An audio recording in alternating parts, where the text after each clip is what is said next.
ایک بہت بڑا گناہ بدنگاہی کا گناہ ہے.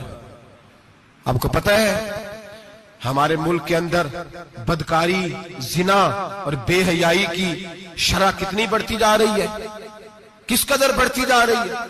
وہ لوگ جو نکاح کر لیتے ہیں وہ بھی اپنی نگاہوں کو، میں اکثر کہتا ہوں، حضور نے فرمایا نکاح آدھا ایمان ہے. جس نے نکاح کر لیا اس کا ایمان مکمل ہو گیا. تو جو نکاح کے بعد بھی باز نہ آیا، میں اس کو بے ایمان نہیں کہتا، لیکن نبی پاک نے فرمایا جو نکاح کر لے اس کا ایمان، بولیے ایمان محفوظ ہو گیا، اس کا ایمان، سارے بولیے ایمان.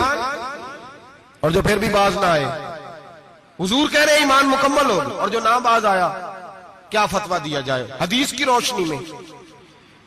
میرے نبی پاک کی بارگاہ میں عورتیں آئیں توبہ کرنے، بیعت کرنے، مسلمان ہونے. تو حضور بیعت لیتے وقت فرمانے لگے میرے ساتھ وعدہ کرو، جھوٹ نہیں بولو گی، غیبت نہیں کرو گی، زنا نہیں کرو. ایک عورت بول پڑی، کہنے لگی یا رسول اللہ صلی اللہ علیہ وسلم میں مسلمان تو نہیں پر خاندانی ہوں، میرے گھر والوں کے ذہن میں بھی کبھی زنا کا خیال نہیں آیا. ہم تو اسے خاندانوں کے وقار کے خلاف سمجھتے ہیں. روز بری نظر سے کسی کو دیکھنا اور کسی کے بارے میں غلط باتیں، ناراض نہ ہونا. بہت سارے بوڑھے بھی لذت لے لے کے جرم بیان کرتے ہیں، گناہ بیان کرتے ہیں، غلط باتیں کرتے ہیں، کسی عورت کے بارے میں تبصرہ کرتے ہیں. کیا سمجھتے ہیں مرد اور عورت معاذ اللہ تعالیٰ ایک کمرے میں جا کے بدکاری کرے تو وہی زنا ہے؟ میری طرف دیکھیے اور جھانک کر کے سنیے کیا عرض کر رہا ہوں، ادھر دیکھیں میری طرف. نبی پاک صلی اللہ علیہ وسلم نے فرمایا زنا زبان کا بھی ہوتا ہے، زنا کان کا بھی ہوتا ہے، زنا آنکھ کا بھی ہوتا ہے. حضور کس طرح فرمایا جس نے گند دیکھا اس نے آنکھ کا زنا کیا، جس نے لذت لے کے سنا چپ نہیں کرایا، پوری بات سنی، وہ بھی زانی ہے. اور جس نے گندی بات بولی وہ منہ کا زانی ہے، جس نے گند سوچا وہ دماغ کا زانی ہے. اور زانی کو سب سے پہلی سزا اللہ یہ دیتا ہے کہ سجدے کی لذت چھین لیتا ہے، عبادت کا سرور چھین لیتا ہے، اس کا نماز میں دل نہیں لگتا. قرآن میں سب سے پہلی سزا اسے اللہ اپنے دروازے سے دور کر دیتا ہے. بھائیو آج ہمارے سجدے بے کیف ہیں، آج لوگ غلط جگہ پہ گھنٹوں بیٹھے رہتے ہیں. مسجدوں میں لوگوں کے دلوں کو گھبراہٹ ہوتی ہے، لوگ بھاگتے ہیں. میرے نبی پاک نے فرمایا تو نظر کو پاک کر لے، اللہ تیری عبادت میں لذت پیدا فرما دے گا. میرے بھائی یاد رکھ لیں اور سن لیں، سب سے کمزور آدمی وہ ہے جس کا ذہن پاک نہیں. سب سے کمزور آدمی وہ ہے جو کردار کا غلط ہے. ایک بات میں نے پڑھی، آپ یقین کریں میرا دل کرے کہ میں آگ لگا دوں اس عنوان کو جس پہ گندگی لکھی جاتی ہے، ان اخباروں کو، ان چیزوں کو جس پہ گند لوگوں کے دلوں میں. وہ انڈیا کی ایک وزیر اعظم عورت گزری تو کسی نے اس سے کہا کہ پاکستان نے تو تمہیں شکست دی ہے، تم جیت نہیں سکے بڑا ملک ہو کے. کہنے لگی کوئی بات نہیں، تھوڑا وقت ٹھہر جاؤ، ہم ان پر تہذیبی جلگار کریں گے، ان کے گھروں میں ننگا ناچ کریں گے، یہ گندی تصویریں دیکھیں گے، یہ گند میں الجھ جائیں گے.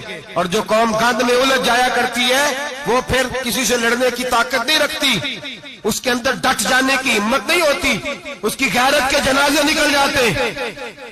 دل کرتا ہے جل جائے وہ جل جائے جہاں سے برائی پھیلتی، تباہ ہو جائے وہ علاقے جہاں سے گند ہوتا ہے. لوگ گند کی کمائی کھاتے ہیں، گند کی. ایکٹروں کے ساتھ کھڑے ہو کے فوٹویں کھچاتے ہیں اور گناہ پہ فخر کرتے ہیں. اور گندے لوگ کہتے ہیں اللہ کا فضل ہے ہم گند پھیلا رہے ہیں، ثم معاذ اللہ. لوگ گناہ پہ فخر کرتے ہیں چوکوں چوراہوں میں. محمد بن قاسم آئے ہندوستان پہ راجہ دہر کے مقابلے میں، نوجوان میری طرف دیکھیں اور صحیح ہو کے بیٹھے، خاصے صحیح ہو کے بیٹھے، تقریر نہیں کر رہا، جذبات کا. میرے جذبات سنیں، دل کے پھپولے جل رہے ہیں سینے کے داغ سے. اللہ کی قسم روح کی گہرائی سے بات کر رہا ہوں، وہ بات کر رہا ہوں جو سینہ کہہ رہا ہے کہ پھٹ جائے اور کہنا نہ پڑے. قرآن و حدیث پڑھتے ہیں اور پھر اپنا حال دیکھتے ہیں تو لگتا یہ ہے کہ عذاب قریب آ گیا ہے، لگتا ہے زمین پھٹنے والی ہے، آسمان گرنے والا، لگتا ہے قریب آ گیا ہے سارا کچھ. سمجھے کیا عرض کر یہ بات اگر آپ سمجھ گئے تو قیمت وصول ہو گئی. اس کو سمجھ گئے تو سمجھ لیں آپ کے مزاج کے اندر اللہ نے تبدیلی پیدا کر دی. محمد بن قاسم 18 سال کا جوان، ایک عورت کی عزت پر راجہ دہر ہندو نے حملہ کیا، محمد بن قاسم بچانے آئے.